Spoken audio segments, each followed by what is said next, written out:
கர்த்தருடைய பரிசுத்த நாமத்துக்கு மகிமை உண்டாவதாக. நீதிமொழிகள் 10ஆம் அதிகாரம் 4ஆம் வசனத்தை பார்க்கும் பொழுது செல்வம் பெருக வேதம் சுட்டிக்காட்டுகிறது. சுறுசுறுப்புள்ளவன் கையோ செல்வத்தை உண்டாக்கும். சுறுசுறுப்புள்ளவன். நீங்க ஜெபம் பண்ணிட்டு சோம்பேறித்தனமா வீட்டுல படுத்துக்கிட்டு கர்த்தரை நீ ஆசீர்வதிக்கணும் அப்படின்னா அது ஆசீர்வாதம் கிடைக்காது. பரீட்சை படிக்காமலே தெய்வம் எனக்கு உதவி செய்வார்னு பரீட்சை எழுத போனா அது விதைக்காமலே நீ அறுக்கிறதை காண்பிக்கிற. விசுவாசி என்று சொன்னாலே அவனுக்குள்ள ஒரு சுறுசுறுப்பு இருக்கணும். ஊழியக்காரன் சொன்னா அதை விட டபுள் மடங்கு சுறுசுறுப்பு இருக்கணும். இந்த சோம்பேறித்தனங்கள், அசதிகள், நிர்விசாரங்கள், அசால்ட்னஸ், ரொம்ப வித்தியாசமா அப்படியே சோர்ந்து போறது, இது எல்லாமே தரித்திரத்துக்கு வழிவகுக்கும். ஒரு சிலர் பாருங்க காலையில 8 மணிக்கு தான் எழும்புறாங்க. ஒரு சிலர் பாருங்க சாயங்காலம் 6 மணிக்கே தூங்கிடுவான். ஒரு சிலர் பாருங்க வேலைக்கே போறதில்ல. இன்னும் ஒரு குரூப் இருக்கு, 4 நாள் வேலை பார்த்தா 8 நாள் வேலைக்கு போக மாட்டான். ஏன்னா அந்த காசு இருக்குல்ல, அதை காலி பண்ற வரைக்கும் போக மாட்டான். இதெல்லாம் விசுவாசிகளுடைய அழகு அல்ல.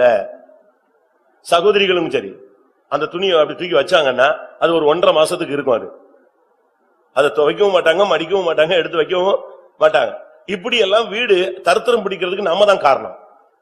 நம்முடைய வாழ்க்கையில ரொம்ப கவனமா இருக்கணும். பைபிள் சொல்லுகிறது சுறுசுறுப்புள்ளவன் கை செல்வத்தை என்ன செய்யும்? உண்டாக்கும். நம்ம காலையில எழும்பி நம்முடைய வேலைகளை செய்யும் பொழுது உனக்கு சுறுசுறுப்பு இல்லையா? பைபிள் சொல்லுது எறும்பு நிலத்துல போய் எதை கத்துக்கொள், எதை கத்துக்க? சுறுசுறுப்பை கத்துக்கொள்னு பைபிள் சொல்லுது.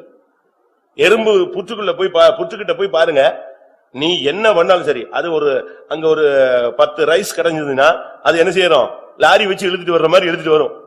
அது வாட்டுக்கு அது வேலையை செஞ்சுக்கிட்டே இருக்கும். நீங்க தடுத்துருங்க, ஒரு கலைச்சு விடுங்க, ஊதி விடுங்க, ஏதாவது பண்ணுங்க, ஒரு சுத்தி திருப்பி இங்க வந்துரும், அந்த ஸ்பாட்டுக்கு வந்துரும். ஆனா நமக்கு அப்படி கிடையாது. இந்த வேலை கிடைக்கலன்னு அடுத்த ஒரு சிலர்லாம் இந்த வேலையில 10 நாள் இருப்பான், அடுத்த வேலையில 10 நாள் இருப்பான், அடுத்த நாள் 10 வேலையில இருப்பான். இப்படி வாழ்க்கையெல்லாம் வேலையும் இல்லாம வருமானம் இல்லாம தரித்திரமாகவே ஒரு சிலர் போகும்போது கிறிஸ்தவன் இப்படித்தான் இருப்பானா அப்படின்னு ஒரு கேள்வி வருது. பெந்தைக்கோஸ்காரன் இப்படித்தான் சுத்துவானா அப்படின்னு ஒரு கேள்வி வருது. வேதம் சொல்லுகிறது சுறுசுறுப்புள்ளவன் கை செல்வத்தை உண்டாக்கும்.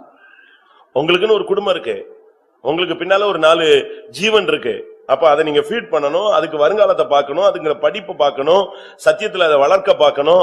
அதுக்கு சத்தியத்துக்கு நீ ஒரு ரோல் மாடலா நிக்கிறதுக்கு ஒரு தாயும் தகப்பனும் மூத்த சகோதரனும் பிள்ளைகளும் அந்த இடங்கள்ல சுறுசுறுப்புள்ளவர்களாக இருக்க வேண்டியது அவசியம்.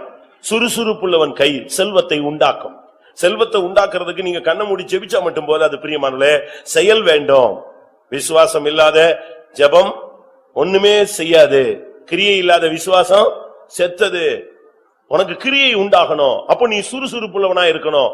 அதுக்குத்தான் கர்த்தர் சொல்றாரு அதிகாலையில என்னை தேடுங்கிறாரு. ஏன்னா அப்படியாவது நீ காலையில எங்க எழும்பிடுவ, சீக்கிரம் எழும்பி. நம்ம என்ன பண்றோம்? அதிகாலையில எழும்பிடுறோம், அடுத்து ஒரு தூக்கம் போடுறோம் பாருங்க. அதுதான் அடுத்த ஃபெயிலியர் மாடல். அது நம்ம பண்றது கரெக்ட். அதிகாலையில வேற வழியே இல்லாம எப்படியோ எழும்பிடுறோம்னு வச்சுக்கோங்களேன். ஆனா அடுத்து ஒரு தூக்கம் போடுறோம். அதுதான் என்னது? வாழ்க்கையில ரொம்ப முக்கியமான ஒரு தூக்கம். நைட்ல அவனை 7 மணி நேரம் முழிக்க சொன்னா கூட முழிச்சிடுவான். ஆனா இந்த காலையில ஜெபம் முடிச்சுட்டு படுக்காம இருந்தா அவனுக்கு என்ன செய்யும்? ஜீவனே போயிடும். ஆனா ஆண்டவர் சொல்றாரு காலையில எழும்பி என் முகத்தை தேடு. இது ஆண்டவர் சொல்றது. அடுத்து உலகம் என்ன சொல்லுது? காலையில் எழுந்தவுடன் என்ன, காலையில் எழுந்த உடனே நீ என்ன செய்? உலகத்துல சொல்லுவான் கடவுளை தேடு. காலை எழுந்தவுடன் படின்னு இன்னொரு சூடி சொல்லுது. நமக்கு எதுக்கு இதை சொல்றேன்னா, அப்படியே நீ கண்டினியூ பண்ணணும். சுறுசுறுப்பு. நீங்க பாருங்க சில இடங்கள்ல எல்லாம் என்ன பாஸ்ட்ல மனுஷன் ஒர்க் பண்றான். ஒரு இடத்துல நான் போனேன், ட்ரெயின்ல உட்கார்ந்து இருக்கிறேன், ஒரு வேற சபைக்காரன் ஊழியம் செய்யறான், டிராக்ட் கொடுக்குறான். டிராக்ட் என்ன பாஸ்டா கொடுக்குறான்? ஏன்னா அடுத்த ட்ரெயின் வர்றதுக்குள்ள அவன் கையில உள்ள நோட்டீஸ்ல பாதி எரிஞ்சிடணும், கொடுத்துடணும். அதாவது அவனுடைய மனசுல ஒரு திருப்தி, இன்னைக்கு இத்தனை ஆயிரம் பேருக்கு நோட்டீஸ் கொடுத்துட்டேன், டிராக்ட் கொடுத்துட்டேன். அதுல ஏதாவது ஒண்ணு வேலை செஞ்சு ஒரு ஆத்மா சந்திக்கப்பட்டா கூட பரலோகத்துல அவனுக்கு என்ன உண்டு? பிரதிபலன் உண்டு. நம்ம எவ்வளவு சுறுசுறுப்பா இருக்கிறோம். இன்னும் கொஞ்சம் தூங்கட்டும், இன்னும் கொஞ்சம் இருக்கு விடியட்டும் சொல்லி என்ன செய்வானா? தன் காலை முடக்கி கையை முடக்கி என்ன செய்வான்? படுத்துக்கொள்வான்னு பைபிள் சொல்லுது. நமக்கு எவ்வளவு பேருக்கு சுறுசுறுப்பு இருக்கு? ஆசீர்வாதம் இல்லாதவங்க இன்னையில இருந்து இந்த பைபிள் கான்செப்ட கொஞ்சம் ட்ரை பண்ணி பாருங்க. காலையில 4 மணிக்கு எழும்புங்க, 6 மணிக்கெல்லாம் பிசினஸ் தொடங்குங்க, ஓடுங்க, வேலையை செய்யுங்க, வீட்டு வேலையெல்லாம் செய்யுங்க. இந்த கடைசி நேரத்துல போய் முட்டிக்கிட்டு கிடக்க வேண்டிய அவசியமே கிடையாது. ஆவிக்குரிய ஜீவியத்துல சுறுசுறுப்புள்ளவன் கை செல்வத்தை உண்டு பண்ணும் என்று சொல்லி இருக்கிறது. நீதிமொழிகள் 21:5. நீதிமொழிகள் 21:5. ஜாக்கிரதையுள்ளவனுடைய நினைவுகள் செல்வத்துக்கும் பதறுகிறவனுடைய நினைவுகள் தரித்திரத்துக்கும் ஏதுவாகும். ஜாக்கிரதையுள்ளவனுடைய நினைவு முழுவதும் செல்வத்துக்கு நேரா போகும். ஜாக்கிரதை உள்ளவன் சும்மா இருந்தானா அது தரித்திரத்துக்கு நேரா அவனை இழுத்துட்டு போகும். நம்முடைய ஜீவியத்துல எப்பொழுதுமே நம்முடைய ஜீவியத்துல ஊழியத்துல நம்முடைய வருமானத்தை குறித்த ஒரு ஜாக்கிரதையான ஒரு சிந்தை இருக்கணும். எப்பவுமே நமக்கு அப்படி இருக்கணும். நம்முடைய ஆளுங்களுக்கு பாதி பேருக்கு பிசினஸ் பண்ணவே தெரியாது, ஏமாந்துருவாங்க. ஏன்னா உடனே சொல்லுவாங்க, நாங்க அவங்கள மாதிரி பொய் சொல்ல வேண்டியிருக்கு, பொய் சொல்ல முடியாது, அப்படி இப்படின்னு சொல்லுவாங்க. பொய்யும் சொல்ல வேண்டாம், ஒண்ணுமே சொல்ல வேண்டாம். நீ கரெக்டா நின்னு பாரு, கர்த்தர் உன்னை ஆசீர்வதிச்சு எங்கேயோ நினைச்சுவாரு கொண்டு போவார். ஆண்டவரால முடியாது ஒண்ணுமே கிடையாது. தெய்வீகமாய் வாழ்ந்து செல்வ சிறப்பாய் மாறின எவ்வளவோ பேர் இருக்கிறாங்க. அதுக்கு எத்தனையோ சாட்சிகள் உண்டு, வேதத்திலும் உண்டு, உலகத்திலும் உண்டு. ஆவிக்குரிய ஜீவியத்துல வந்த பின்பு நம்ம எப்பொழுதும் ரொம்ப ஜாக்கிரதையா இருக்கணும். நம்முடைய வார்த்தை, நம்முடைய இடைபடுதல், நம்முடைய பாதுகாப்பு தன்மை எப்பொழுதுமே ஒரு அலர்ட்னஸ் நமக்குள்ள இருந்துகிட்டே இருக்கணும். எப்பவுமே உனக்குள்ள ஒரு மணி அடிச்சுக்கிட்டே இருக்கணும், ஒரு ஜாக்கிரதை இருந்துகிட்டே இருக்கணும். உன்னுடைய எல்லா காரியங்களை குறித்து ஜாக்கிரதையுள்ளவனுடைய நினைவு செல்வத்துக்கு நேராக போய்கொண்டே இருக்கும். அவனுடைய மைண்ட் எப்பொழுதுமே கரெக்டா இருக்கும். அப்படிப்பட்ட ஒரு ஆவிக்குரிய வாழ்க்கையை தேவன் எதிர்பார்க்கிறார். நீங்க தேவனை நம்பி நின்னு பாருங்க, உங்களுக்கு ஐஸ்வரியத்தை சம்பாதிக்கத்தக்கதான பலனை தேவன் என்ன செய்கிறார்? தருகிறார். உபாகமம் 8ஆம் அதிகாரம் 18ஆம் வசனத்துல ஐஸ்வரியத்தை சம்பாதிக்கத்தக்கதான பலனை கர்த்தர் தான் தருகிறார். அது ஒரு பலன். உன் தேவனாகிய கர்த்தரை நினைப்பாயாக, அவரை உன் பிதாக்களுக்கு ஆணையிட்டு கொடுத்த தம்முடைய உடன்படிக்கை உறுதிப்படுத்தும்படி இந்நாளில் உனக்கு உண்டாயிருக்கிறது போல ஐஸ்வரியத்தை சம்பாதிக்கிறதுக்கான பலனை உனக்கு கொடுக்கிறவர். ஐஸ்வரியத்தை சம்பாதிக்கத்தக்கதான ஒரு பலன் இருக்கு. உனக்கு நல்ல சண்டை போடுறதுக்கு பலன் இருக்கலாம், ஊர் சுத்துறதுக்கு பலன் இருக்கலாம், நல்ல ஊழியம் செய்யறதுக்கு பலன் இருக்கலாம், எல்லாத்துக்கும் பலன் இருக்கலாம். இன்னொரு பலன் இருக்கு, ஐஸ்வரியத்தை சம்பாதிக்கத்தக்கதான ஒரு பலன் இருக்கு. அது தேவனே கொடுக்கிறார். தேவன் கொடுக்கிற அந்த ஐஸ்வரியத்தை சம்பாதிக்கத்தக்கதான பலன் வந்த பிறகு ஒரு சாதாரண மனுஷன் பாருங்க நல்லா டெவலப் ஆயிட்டே போவான். அவன் எது செஞ்சாலும் வாய்க்கும், அவன் என்ன பண்ணாலும் வாய்க்கும், என்ன செஞ்சாலும் அது பொன்னாய் மாறும். அவன் கை வச்சதெல்லாம் துலங்க ஆரம்பிச்சிடும். அது தேவன் கொடுக்கிற கிருபை. எனக்கு தெரிஞ்ச ஒரு சகோதரன் சுத்தமா என்ன செஞ்சாலும், ஆர்சியில இருந்து நம்ம சபைக்கு வந்தார், என்ன செஞ்சாலும் வாய்க்காது. நான் உங்களுக்கு சொல்லியிருப்பேன்னு நினைக்கிறேன். அவனா பார்த்து ஒரு கம்பெனில சரி கூலி வேலைக்காவது போகுன்னு போனான்னா அந்த கம்பெனியே நெஞ்சிருவான், மூடிடுவான். 4 மாசம் கம்பெனி க்ளோஸ். இவன் வேலைக்கு தான் போனான், இவன் ஓனர் இல்ல. இவன் வேலைக்கு போனானா அந்த கம்பெனி தொலைஞ்சுது. இவன் ராசி அப்படி. அடுத்து இன்னொரு கம்பெனிக்கு போனானா அவன் கம்பெனியே மொத்தமா லாஸ், மொத்தமா பூண்டிடுவான். இப்படியே அவனுடைய வாழ்க்கையில கல்யாணம் கட்டினா லைஃப்லயும் சந்தோஷம் இல்ல, கையின் பிரயாசத்துல ஒண்ணுமே இல்ல, தானா தொழில் செஞ்சா வாய்க்காது, வேலைக்கு போனா கம்பெனி மூடிடுவான். இப்படியே இருந்த மனுஷன் ஆனா கர்த்தரை நம்பி நம்ம சபைக்குள்ள கால் எடுத்து வச்சான். ஆவியானவர் அவனை கொண்டு வந்தார். அருமையான ஒரு மார்க்கத்துக்குள்ள இழுத்துட்டு வந்த உடனே அதுக்கு பிறகு பாத்தீங்கன்னா இவனால பல கம்பெனி மூடி இருக்குன்னு ஒரு ஓனருக்கு தெரியும். அவன் தான் அப்ப வேலை கொடுத்து வச்சிருந்தான். இவன் வேலையில இருக்கும் போதுதான் இவன் எங்க வர்றான், நம்ம சர்ச்சுக்குள்ள கால் எடுத்து வைக்கிறான். கால் எடுத்து வச்ச உடனே இவனுக்கு டெவலப் ஆகுது. ஒவ்வொரு தீர்க்க தரிசனங்கள், ஒவ்வொரு பிரசங்கங்கள், பைபிள் படிக்கும் போது, அபிஷேகத்தில் நிரம்பும் பொழுதெல்லாம் இவனுக்கு நமக்குள்ள இருக்கிற சாபம் நெஞ்சிருச்சே, போயிடுச்சு, நம்மளாலும் சம்பாதிக்க முடியும், நம்மையும் தேவன் ஆசீர்வதிப்பாரு, நாம செய்யற தொழிலை இனிமேல் தெய்வம் ஆசீர்வதிப்பாருன்னு இவனுக்கு ஒரு நிச்சயம் வந்தது. அப்படினால அந்த ஓனர்ட்ட போய் கேட்டான், எனக்கு ஏதாவது ஒரு லைனை பிரிச்சு கொடுத்தீங்கன்னா நான் வேணா உங்களுக்கு கீழ்ப்படிஞ்சு செய்யறேன். அவன் உடனே வந்து சொன்னா, நீ இதுவரைக்கும் செஞ்சது ஒண்ணுமே நீ செய்யல, வாய்க்கல. நீ தொடங்கின கம்பெனியும் மூடியாச்சு, நீ போய் சேர்ந்த கம்பெனியும் மூடியாச்சு. ஒழுங்கா வேலையை பாரு, அமைதியா நான் சொல்ற வேலையை பார்த்துட்டு சம்பளம் வாங்கி சாப்பிட்டுட்டு இருந்தான். ஆனா இவனுக்குள்ள ஒரு தூண்டுதல் இல்ல, உன் மேல இருக்கிற சாபம் நெஞ்சிருச்சு, போயிடுச்சு, உன் மேல இருக்கிற போராட்டம் போயிடுச்சு, உன் கைய தேவன் ஆசீர்வதிக்கிறாரு, நீ வாக்குத்தத்தத்துக்கு சொந்தக்காரன், தேவன் அவனுக்கு உனக்கு ஐஸ்வரியத்தை சம்பாதிக்கத்தக்க பலனை நான் கொடுக்கிறேன்னு சொல்லிட்டாரு. திரும்பவும் போய் கேட்டான், அவன் தரமாட்டேன்னு சொன்னான். இவன் வெளியே வந்து தனியா ஒரு லைன்ல ஸ்டார்ட் பண்ணான். ஸ்டார்ட் பண்ணா தூத்துக்குடியில தான் ஸ்டார்ட் பண்றான். அங்க ஸ்டார்ட் பண்ணும்போது அந்த கம்பெனிக்கு இவன் போன் பண்ணி சொல்லிட்டான், அந்த ஓனர், என்கிட்ட வேலை செஞ்ச ஒரு ஆள் வருவான், பக்காவா போய் சொல்லுவான். நீங்க அவனுக்கு என்ன செஞ்சிடாதீங்க, ஆர்டரே கொடுத்துறாதீங்க, அவனை நம்பி பணத்தையும் கொடுத்துறாதீங்க, ஆர்டரும் கொடுத்துறாதீங்க அப்படின்னு அந்த கம்பெனி ஓனருக்கு இவன் வேலை பார்த்த கம்பெனி ஓனர் சொல்லிட்டான். இது இவனுக்கு தெரியாது. இவன் ஜெபம் பண்ணிட்டு எங்க போறான், ஆர்டர் எடுக்கிறதுக்கு போறான். அங்க போன உடனே அந்த ஓனர் பயங்கரமா, ஏன்னா இவன் சொல்லி கொடுத்துட்டான் பாத்தீங்களா, அதனால கேள்வி கேட்கிறான், உனக்கு மிஷின் இருக்கா? அவன் என்ன நினைக்கிறான், இவன் இருக்குன்னு போய் சொல்லுவான். இவன் சொன்னா எனக்கு மிஷினே இல்ல. சரி, வேலையாட்கள் வச்சிருக்கிறியா? இல்ல. இல்ல, நீ ஆர்டர் கொடுத்தா அதை செய்யறதுக்கு உனக்கு கையில பணம் இருக்கா? இல்ல. ஆமா, ஒண்ணுமே இல்லங்கிற, எப்படி நீ செய்வ பிசினஸ்? அப்ப அவன் சொன்னா, நீங்க கொஞ்சம் அட்வான்ஸ் கொடுத்தா நான் செஞ்சு உங்களுக்கு உண்மையா இருக்கிறேன். அந்த வார்த்தை அவனுக்கு டச் ஆயிடுச்சு. அவன் சொன்ன மாதிரி இவன் போய் சொல்லல, மிஷின் இருக்குன்னு சொல்லல, ஆள் இருக்குன்னு சொல்லல, வருமானம் கையில இருக்கு, இன்வெஸ்ட் பண்றதுக்கு பணம் இருக்குன்னு சொல்லல, நம்மகிட்டயே கேட்டு நமக்கு பிசினஸ் பண்ணி தராங்கறான்னு சொல்லி உடனே அவனுக்கு மனசுல கர்த்தர் பேசி அவன் ஒரு அமௌண்ட் கொடுத்து நினைஞ்சான், ஸ்டார்ட் பண்ணுனா. இன்னைக்கு எங்கேயோ போயிட்டான்.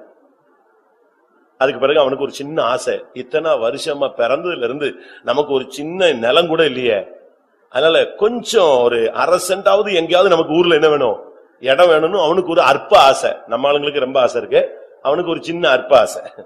அந்த ஆசையில ஒரு பிளாட் போட்டு ஒரு ஆள்கிட்ட போய் கேட்டான், எனக்கு கொஞ்சம் இடம் எங்கேயாவது ஒரு ஓரத்துல கொடுத்தீங்கன்னா நல்லா இருக்கும்.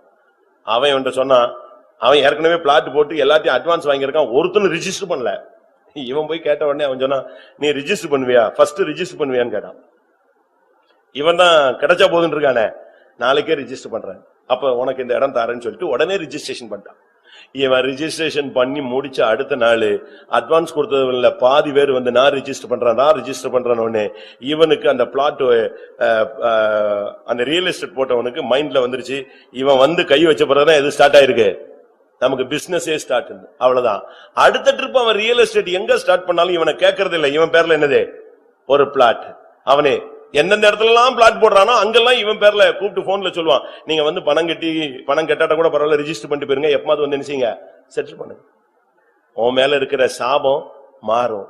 கர்த்தர் உனக்கு ஐஸ்வர்யத்தை சம்பாதிக்கத்தக்க பலனை என்ன செய்கிறார், இன்றைக்கு தருகிறார். எத்தனை பேர் விசுவாசிக்கிறீங்க? தேவனுடைய வார்த்தையை நீங்க விசுவாசிக்கும் பொழுது அது உங்களுக்குள்ளே பலன் செய்கிறது. நீதிமொழிகளை சொல்லி இருக்கிறது, கர்த்தருடைய ஆசீர்வாதம் ஐஸ்வர்யத்தை தரும், அவதினோடு அவர் வேதனையை கூட்டார். ஆண்டவர் உனக்கு ஆசீர்வாதம் கொடுத்துட்டாருன்னா அதுல பிரச்சனையே இருக்காது. ஆண்டவர் கொடுக்காத ஆசீர்வாதம் தான் பிரச்சனை. ஆண்டவர் உன்னை ஆசீர்வதிக்கணும்னு சொல்லி ஒரு ஆசீர்வாதத்தின் கதவை திறந்து கொடுத்துட்டாருன்னா அதுல வேதனையே இருக்காது என்று வேதம் சொல்லுகிறது. நமக்கு தேவன் ஆசீர்வாதத்தை தேவன் கொடுக்கிறார். பிரசங்கி 6ஆம் அதிகாரம் 2ஆம் வசனம் பாருங்க. தேவன் தான் ஒருத்தனுக்கு செல்வம், கனம், சம்பத்து எல்லாவற்றையும் கொடுக்கிறவர். அதாவது ஒருவனுக்கு தேவன் செல்வத்தையும் சம்பத்தையும் கனத்தையும் கொடுக்கிறார். பாத்தீங்களா, தேவன் தான் அதை கொடுக்கிறார். ஒரு மனுஷனுக்கு செல்வத்தை கொடுக்கணுங்கிறது தேவனுடைய திட்டம். இத்தனை வயசுக்கு பிறகு இத்தனை வந்த சூழ்நிலையில வரும் பொழுது அவனுடைய கண்ணீரை கண்டு, அவனுடைய வேதனையை கண்டு, அவனுடைய பாதையை கண்டு தேவன் அவனுக்கு செல்வத்தையும் வசதியும் தேவன் கொடுக்கிறார். ஒரு சிலர் சொல்லுவாங்க, என்னாலதான் அவன் பெரிய பணக்காரன் ஆயிட்டான், நான் தான் அவனை தூக்கி விட்டேன், அவன் எங்கேயோ போயிட்டான் அப்படின்னு சொல்லுவாங்க. அது உண்மையா கூட இருக்கலாம், அதை பத்தி நீங்க கவலைப்பட வேண்டிய அவசியம் கிடையாது. ஒரு சிலர்லாம் அப்படித்தான். அது நமக்கு கிடைச்ச வாய்ப்பை நம்ம என்ன செய்யறோம், பயன்படுத்துறோம். இப்படி ஒரு வார்த்தை யாக்கோபுக்கு வந்தது. ஆதியாகமம் 31:1 பாத்தீங்கன்னா, யாக்கோபனுடைய மாமனாருடைய பிள்ளைகள் எல்லாம் சொன்னாங்க, நம்ம தகப்பனுடைய பொருள்ல இவன் பயங்கர பணக்காரனா மாறிட்டான். வாசிங்க. பின்பு லாபானுடைய குமாரர் எங்கள் தகப்பனுக்கு உண்டானவைகள் யாவையும் யாக்கோபு எடுத்துக்கொண்டான் என்றும், எங்கள் தகப்பனுடைய பொருளினாலே இந்த செல்வத்தை எல்லாம் அடைந்தான் என்றும் சொன்ன வார்த்தைகளை யாக்கோபு கேட்டான். எப்படிப்பட்ட வார்த்தைகள் வருது பாத்தீங்களா? உண்மைதான், யாக்கோபுக்கு ஒண்ணுமே கிடையாது, ஃப்ரீயா தான் வந்தான். ஆனா தேவனுடைய வாக்குத்தத்தம் அவனுக்கு இருந்தது. அந்த வாக்குத்தத்தத்தை பிடிச்சிட்டு டைம் கிடைக்கும் பொழுது அவன் இந்த செல்வத்தை எல்லாம் பெற்றுக்கொண்டான். இரவும் பகலும் அவன் கஷ்டப்பட்டான். அதை குறித்து அவன் பாடுகளை குறித்து சொல்றான். இரவில் பனி என்னை என்ன செஞ்சது, பனியும் குளிரும் என்னை பட்சித்தது, வெயில் என்னை வேகடித்தது, 10 முறை என் சம்பளம் மாற்றப்பட்டது, எவ்வளவோ நான் கஷ்டப்பட்டேன், எனக்கு தேவன் இந்த செல்வங்களை தந்தார். அப்படினால ஆவிக்குரிய ஜீவித்துல வந்த பிறகு செல்வத்தை நாம் பெற்றுக்கொள்ள வழிமுறைகள் தெரியணும். விசுவாசிகள் இன்றையிலிருந்து ஜெபம் பண்ணுங்க, கர்த்தாவே நான் யாரு கையிலையும் என்ன செய்யக்கூடாது, கையேந்த கூடாது. இறைவனிடம் மாத்திரம்தான் நீங்க என்ன செய்யணும், கையேந்தணும். மற்ற யாரிடத்துல நீங்க கையேந்த கூடாது. உங்க வீட்டுக்கு ஊழியக்காரங்க வந்துட்டாங்க, ஒருவேளை உங்க கையில காணிக்கை இல்ல, நீங்க அதை பத்தி நீங்க கவலைப்பட வேண்டிய பாரப்பட வேண்டிய அவசியமே இல்ல. நீங்க உங்களால முடிஞ்ச ஒரு தண்ணியோ காபியோ கொடுத்து சந்தோஷமா அனுப்பி விடுங்க.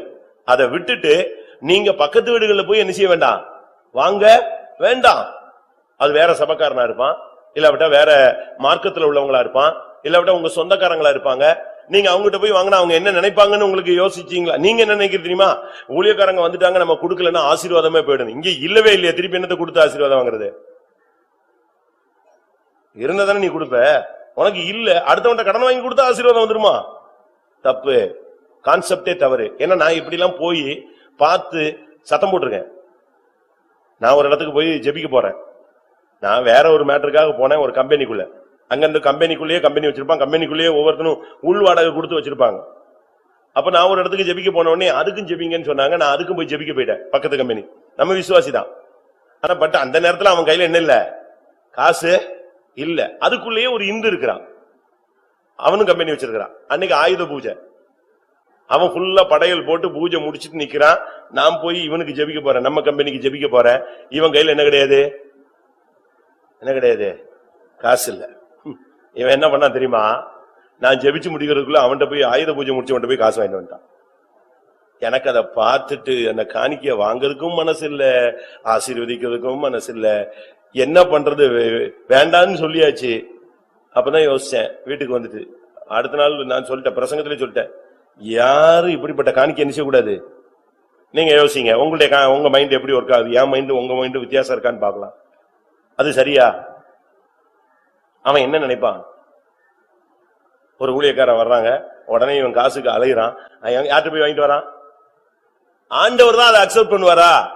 என் பிள்ளையே, நீ பக்கத்துல அவன்கிட்ட போய் வாங்கி கொடுக்காமல் விட்டு விட்டா என்ன சொல்லுவாரு?